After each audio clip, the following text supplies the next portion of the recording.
All right, guys. I just finished watching the replay of UFC Fight Night Macau, Song vs Figueiredo, and man, that card was fire. It was fire. We got I think 9 finishes in total. It was such a crazy card, but this card also hurt me. It hurt me a lot, guys. You probably could guess why, but so there's like 7 Chinese fighters in total on this card. 5 of them lost. I think no, 4 of them lost. One of them went to no contest.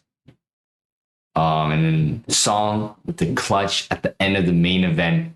Great finish in round 2. We'll get to that later, but let's just start with my official recap of the event. All right, starting with Lama Look Bonmi versus Jacqueline Amarim. Great fight to start the card off, obviously. I picked Amarim for this one, so hey, at least I got the first pick right. But since I picked every Chinese fighter to win, and also, yeah, let's not get into that. All right, Amarim, I picked her to win because she had a few good UFC wins. She was on a streak, and when you're on a streak in the women's divisions, I mean, you're damn pretty good because usually they're not on much of a streak. And Loma, she didn't really have anything to offer. Amarim with the first round submission, very beautiful transition. It's kind of it, not much to speak about, but she's a future prospect for sure, or a future contender. And then moving up, we have Zhu Kangjie versus Rodrigo Vera, the start of the disaster of my picks. All right, so I picked Zhu Kangjie. I mean, at the start, it looked pretty good. Zhu Kangjie, he actually dropped Vera first. It wasn't like a big knockdown. It's just like he made him kind of drop on the ground. Vera got back up, and then Vera proceeded to finish Zhu. Yeah, I mean, another first round, a back-to-back first round finishes. Very entertaining fight. I like Rodrigo though. I'm looking to see him compete more. He has a very good story though, because they're all talking about how he didn't get picked on the Ultimate Fighter on that series. So, he was kind of, I wouldn't say mad, but yeah, and then now he gets an opportunity to actually fight in the UFC, gets a first round finish. That must feel good, man. And yeah, when he's getting interviewed by Bisping, he was very happy, obviously. And I mean, I'm happy for him, bro. Nice guy, good prospect. I can see him going decently far. All right, great fight as well. And then next fight, we have Angela Hill versus Xiang Jingnan. Another pick that I got wrong. Okay. But a lot of people went with Xiang for this one. Let's get into the fight first, though. I can't lie, man. It was a Angela Hill masterclass at the age of 41. That was mad impressive. I can't even lie. Yeah, it's just 3-round domination of Hill, just piecing her up with her Muay Thai. She got everything, man. Kicks, punches, she got nice elbows too, knees as well. Like, it was just a complete masterclass. She did not look like she was 41. Xiang has a very good chin though. Like, she got hit with some hard elbows, but never fell. But yo, she really pissed me off as the fight kept going, because I don't know why Chinese fighters do this. Like, a lot of them do this. Like, they emote mid-fight. Like, they'll get stung or hit with a shot and they'll just start emoting. Like, I don't know, like they stick their hand up and like wave them to come forward, or just like shake their head like, yo, stop emoting, man. Just, you got tagged with the shot. Like, it's time to get your get back. Stop emoting. And she kept emoting. Like, I have to admit, she has a really good chin, but man, like, you gotta stop emoting and lock in. But yeah, it was a clear 30-27. I did not expect this. She was a one champion, and we all expected her to be Angela Hill. I mean, Angela Hill is a veteran, but yeah, she's so old. No one expected her to put on this striking masterclass. But props to her, man.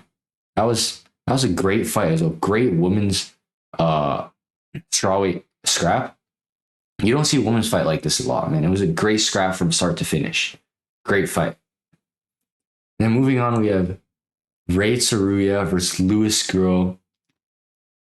I think on my predictions, yeah, the site wasn't updated. It was Tsuruya versus Aguiar, but Jesus Aguiar, who got cut, by the way, which is kind of crazy. But Yes, lose girl. I still would have went with Saruya because I picked him initially. Great grappler. Only lost to Van. That says something. And yeah, there's no way he would have lost this. First round submission, pretty light for him. He looked pretty good on the feet at the start too, but he actually, he dropped Grohl.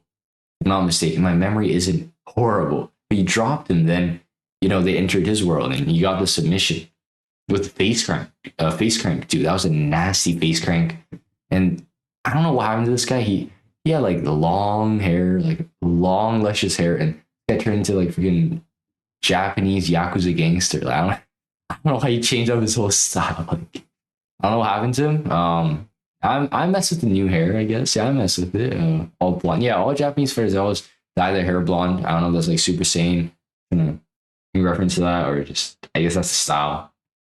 But hey, great performance by him again. Only lost to Van. He still has huge potential to become a contender. All right, great, pretty good fight, yeah.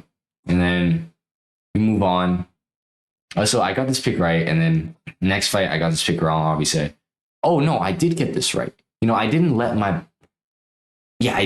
biasy completely take over. All right, because I was saying Archling gonna win, but I said like deep down I know Haddon's gonna win. Like I wanted Archling to win, but it was a domination by Haddon. He just took Archling down first round, dominated him, and second round, Archling he started like sprawling and defending some takedowns, which is nice.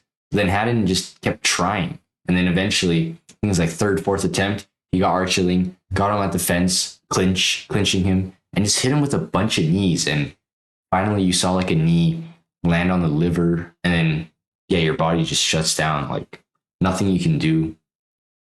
And yeah, it was a great return for Haddon. He's been out for like 2 years. And yeah, I'm happy for him. It was a good fight, good fight. Got another pick wrong, but dominated him first round, pure wrestling. Second round, didn't get first few shots, but then kept trying, got the clinch. Need him to deliver for the win. And yeah, amazing win. He said Archling was really scary, so he wanted to he said he just panic wrestled, but I feel like he could have hung with Archling on the feet too. But yeah, he just seemed like, he's much more physical than Archling. Good fight for him. Future prospect, or he's a great prospect, future contender. I can see it. Let's keep going. We got Ding Ming versus Jose Souza. I don't know what his name was Jose Henrique before, but I guess I don't know what happened to that, but it's Souza now. Wow. I was hyped for Ding Ming. I was really hyped for him, but I didn't expect this, man. I thought Ding Ming was going to get a first round finish.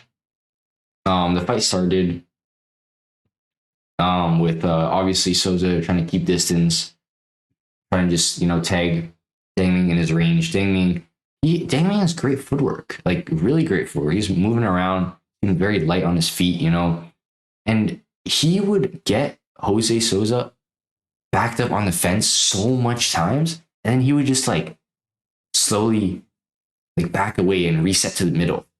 Like it was so frustrating to watch because the whole point, you're trying to back up this long lanky guy to do some damage while his back is on the fence, and he did do that many times. He backed him up and then just reset to the middle. So I don't even know what his game plan was. Like, and his game plan was definitely chopping up the legs, which he did, but that's all he did. Like he never threw in much of combinations, especially when he backed Jose up.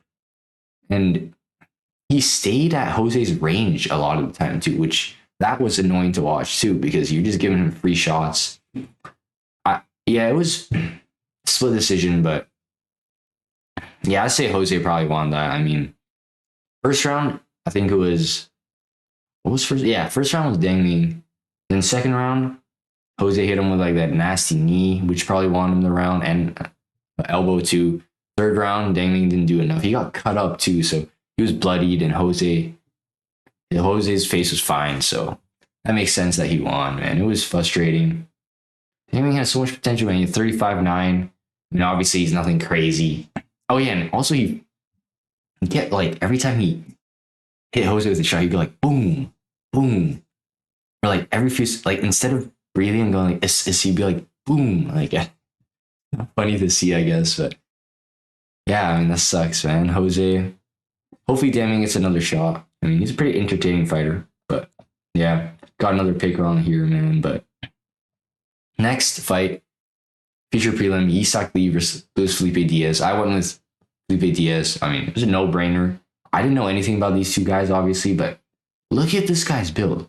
How can you be a middleweight and have this horrendous of a build? Like, this guy has not worked out a day in his life, man.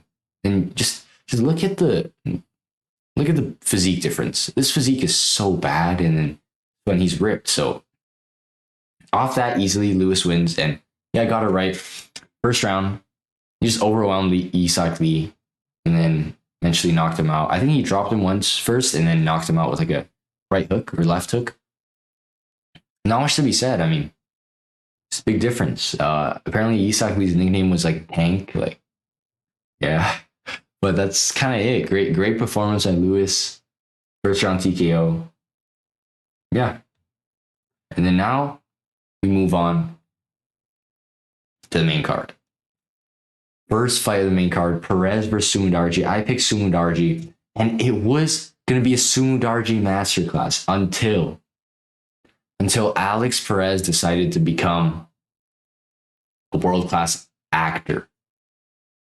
All right, so I started off, Sumudaerji being rangy, you know, keeping his distance. There's a few times where I got scared because he got backed up. There's some close shots that Perez almost landed.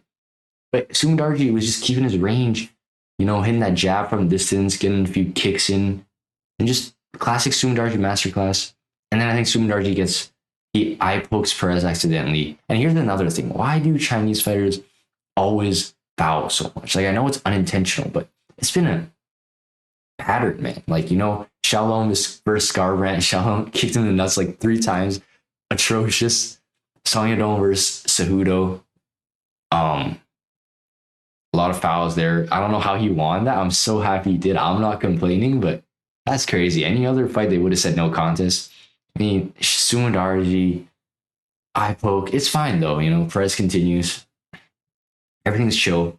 Then we get into the second round. Sumudaerji, this guy knocks down Perez with a nasty straight right. And then it gets kind of awkward. He tries to ground and pound him, but it doesn't really work because Perez kind of recovered and he's just like grabbing Sumudaerji. And Sumudaerji's not good offensively on the ground. So they get back up. Things happen. I think Perez backs Sumudaerji up onto the fence. They exchange.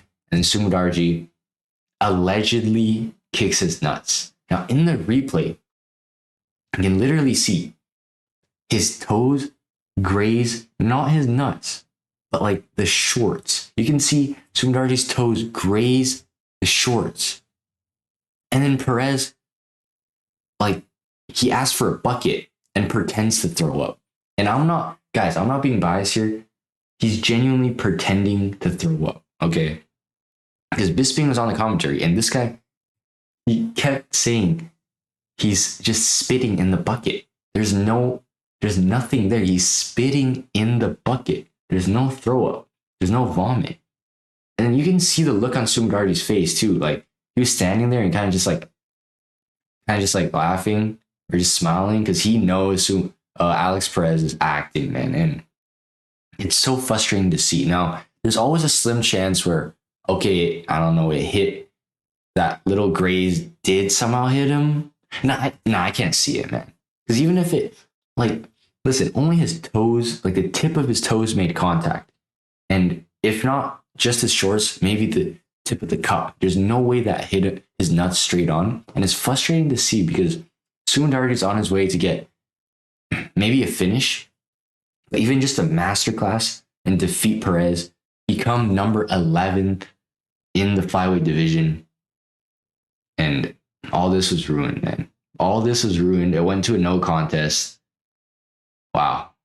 Perez, man. He won an Oscar after that. That's so frustrating to watch. And keep in mind here, there's been 5 Chinese fighters so far. 4 of them lost. And then Sumudaerji's on his way to win. no contest because Perez decided to start acting. All right, very frustrating. That's a win in my books. Hopefully, I don't know, it gets turned into a TKO, but there's no way they're gonna let that happen. But man, all right, let's move on. But Sumadarji is number 11. Wow, it's all right. Next, Jake Matthews versus Carlston Harris. I picked Jake Matthews only because I thought the fight was him versus Salikov. So since Salikov's gone, I'm picking him. Never watched these two fight, and I got it right. Got it right. I mean, he was a big favorite. I mean, favorite too. So it was a pretty sluggish fight. There was many times where Jake Matthews almost finished him, but it was just a sluggish fight. Jake Matthews just hitting him, dropping him on top of him on the ground, and it just kind of went on like that for 3 rounds. You can see the total strike differential. You can see for yourself, but good performance of Jake Matthews. 3 rounds of kind of scrap. They were on the ground half the time, but Jake Matthews easily dominated. And yeah, that's the fight basically. Not much else to be said. But now we move on to Kai Asakura versus Cameron Smotherman, and I am so happy for this man. I'm so happy for this man. I mean, everyone knows. Come on, debuted and got submitted by Pantoja, then got submitted by Tim Elliott, and now moves to bantamweight and gets a highlight reel KO. Like, it's not just a knockdown TKO. He stiffened Cameron Smotherman. All right. So basically, the fight starts. They exchange. Kasakura tags him a bit. And towards the end of the round, he explodes in for like a 1-2 and then drops Smotherman, gets him on the fence, finishes him there. And it was bad. Like, the shot that got Smotherman down for good, like, he was out cold. That was tough, man. And I'm so happy to see Kai finally by. This is the Kai we know. It's Kasakura we know. And he really needed this, man. Like, if you want a unanimous decision, that wouldn't be enough. Like, maybe a unanimous decision if, like, he dropped him like once every round and just completely dominated him. But he needed a finish bad, and I'm so glad he got it. He was emotional on the mic after too, which makes sense. Probably got, I wouldn't say hate, but just losing twice in a row in the same way by submission is tough, man. And he's back, bantamweight. Looks better at bantamweight. I can't even lie. Looks much better. Moves much better. Just physically better. And I mean, I can't. Obviously, I'm not going to get overhyped. It's Cameron Smotherman here. I want to see Kai versus, I don't know, maybe like a Malcolm Wellmaker or a Patrick Ewing. That would be nice. But they're probably not going to give him Patrick because he's on a streak. Patrick Ewing probably get like a ranked opponent soon. But hey, there's a lot of fun matchups to make for Kasakura, and great win for him. And now we move on to Sergey Pavlovich versus Tashin Teixeira. Public execution. Sergey wins in 39 seconds. Basically, the fight is just, it starts. And I don't know, like 20 seconds in, Sergey's like, all right, I'm going to just finish him real quick, and just rushes in. He hits like the, I think, same 1-2 like 3 times. And yeah, he knocks Teixeira down. The first 1-2, and second one does more damage. Third 1-2 gets him out cold. And yeah, like, what was the point of this fight? First of all, it's number 3 versus 15. But more importantly, it's number 3 versus number 15 in the heavyweight division. Like, Teixeira is just a tall blob, let's be for real.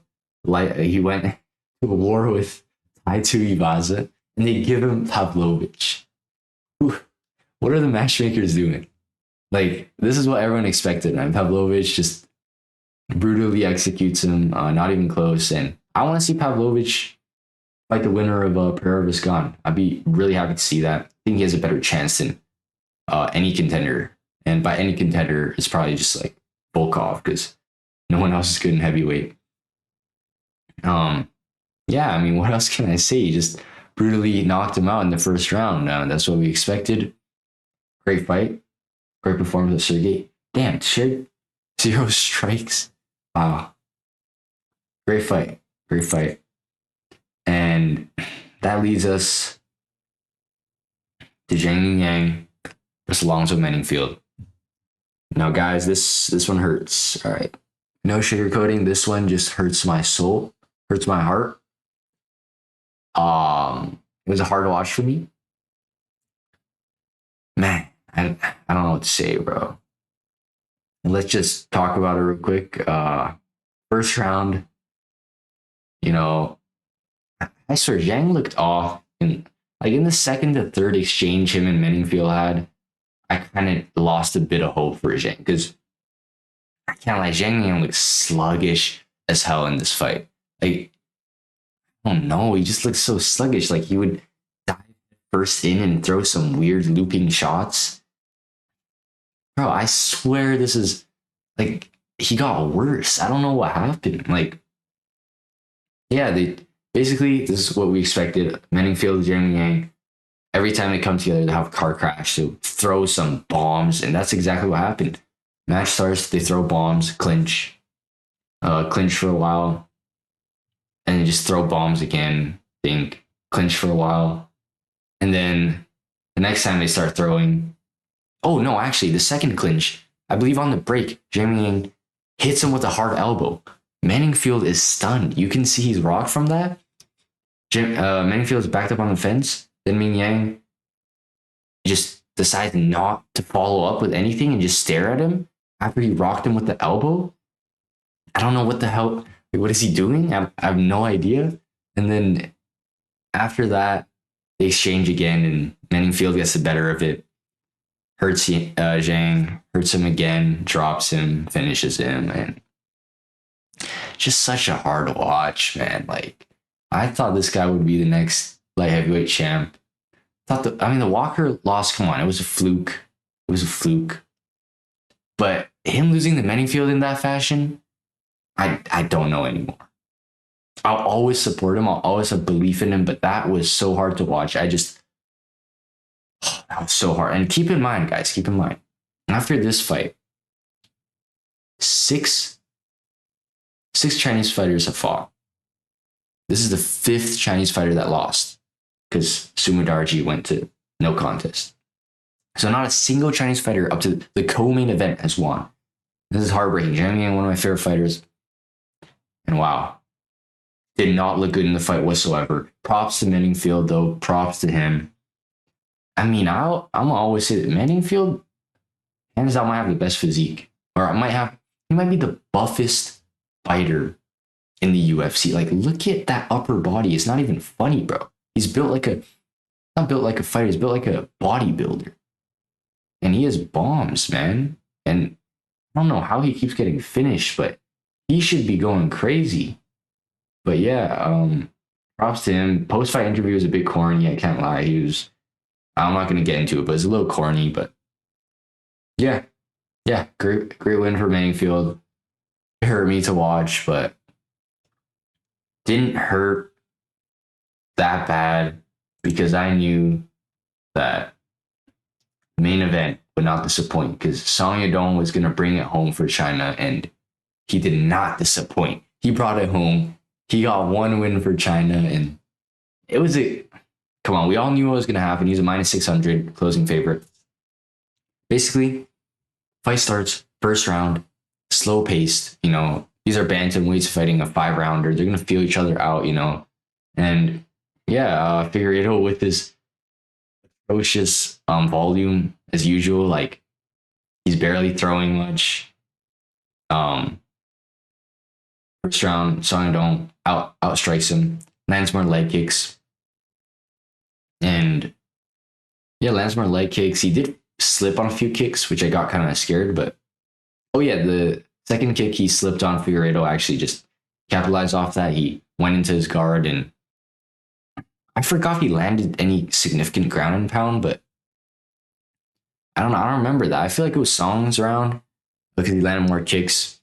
But then I saw like posts on the side, the display during the start of rounds. They were saying 10-9 Figueiredo. I mean, it didn't matter in the end, but anyways, second round starts.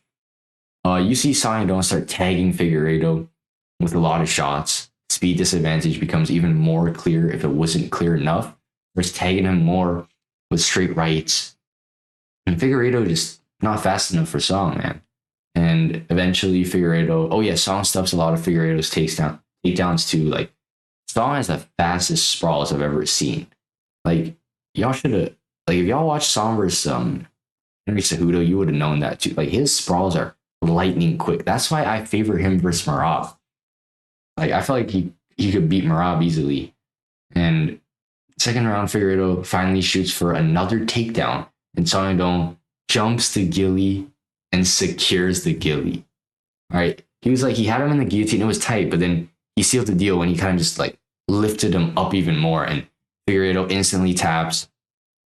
The arena goes crazy. We finally see a Chinese fighter win, and hey man, I'm so happy for Song. It's been like 7 years since he fought back home, and this is a great win for him. I mean, Davison Figueiredo, I know he's 38, he's washed. But at the end of the day, Davison Figueiredo is an amazing name to add to your resume, whether you like it or not. And obviously doesn't put him back into title contention like some people are hyping up, but it's definitely a step there. I think if they matchmake him against, well, the only contender that he hasn't faced that will guarantee him like a title shot would be like Umar Nurmagomedov, and I would love to see him versus Umar. His takedown defense is immaculate. His sprawls are immaculate. But I know Umar, he's different. He'll chain wrestle you. You know, he's part of Khabib's team, all that. But I genuinely think Song has such a good chance against Umar. Umar does not have enough power to knock Song out. Song has one of the best chins. Song does have enough power to sting Umar. The Umar got stung by Mario Bautista, man. So I think Song got that in the bag, and hopefully they do make that a match. They both just came off a win off Figueiredo too. That's the thing. Song submitted him in the second round with a gilly, and Umar took him to unanimous decision. So, you know, I'm getting that. But yeah, great win. You know, I was kind of disappointed the whole card, but it's okay. Song Yadong saved the night for me and everyone in the crowd. And nice. Happy for him. He won the O'Malley fight, by the way. Yeah, but that is my official recap for UFC Fight Night Macau, Song vs Figueiredo. And let me know what you guys think in the comments. Let's see how I did for picks here. Got one right, one wrong, one right. So I'm 2 for 1, 3 for 1, 4 for 1. Okay, this doesn't really count.